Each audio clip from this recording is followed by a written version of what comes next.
गोलमाल है भाई, सब गोलमाल है। ভাই চ আজকে একটু ধান্দা পানি করে আসি চ। কোথায়?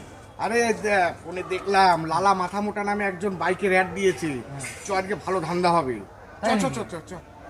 সে ঠিক আছে, হুম। কিন্তু যা হবে কিন্তু মাল 50-50। আরে হ্যাঁ, তুই আমার মাস্তুতো ভাই, আমরা হচ্ছে বাটপারি করে খাই। ঠিক ঠিক, চল চল চল।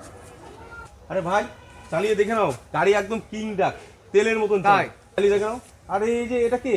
এটা আমার ভাই দেরু। চশমা পরে রয়েছে রাত্রেবেলা। আরে ও চোখে আগুন জ্বলে তো, তাই চশমা পরে রেখেছে। আচ্ছা, আচ্ছা যদি বেশ, গাড়ি হ্যাঁ, চালিয়ে দেখে গাড়ি নাও। চালিয়ে দেখছি, হ্যাঁ, হ্যাঁ। ঠিক আছে, হ্যাঁ। তাহলে যদি চালিয়ে ঠিকঠাক থাকে, যে দাম বলেছেন আমি সেই দামেই রাজি। ঠিক আছে ঠিক আছে, ঠিক আছে, এ ওঠ, ঠিক আছে। ট্রেনটা একদিন নিয়ে আসি।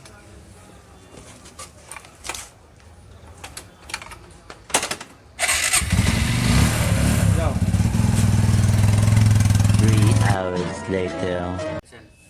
रे तो एल लग गए। হাই হাই হাই হাই, এ কি হলো রে?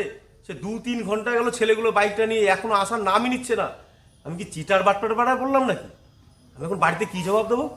হাই হাই হাই হাই, কি হয়েছে রে? এই কি হয়েছে? আরে ঘন্টুদা বলিস না, হ্যাঁ। সে গাড়ি বেচবো বললাম, হ্যাঁ। সে দুটো ছেলে এসেছিল, হ্যাঁ। গাড়ি চালাতে দিয়ে 2-3 ঘন্টা হয়ে গেছে রে দাদা, এখনো আসার নামই নিচ্ছে না। মনে হচ্ছে আমি বাটপাটের পাল্লায় পড়েছি। তাহলে তোর বাইকও গেল, বাসও গেল। ঠিক আছে, এখন তুই এক কাজ কর, তোর জন্য একটা গিফট এনেছি। কি নিয়েছিস দাদা? এই গিফটটা নে, এই বাটিটা নিয়ে মন্দিরে বসে ভিক্ষা কর।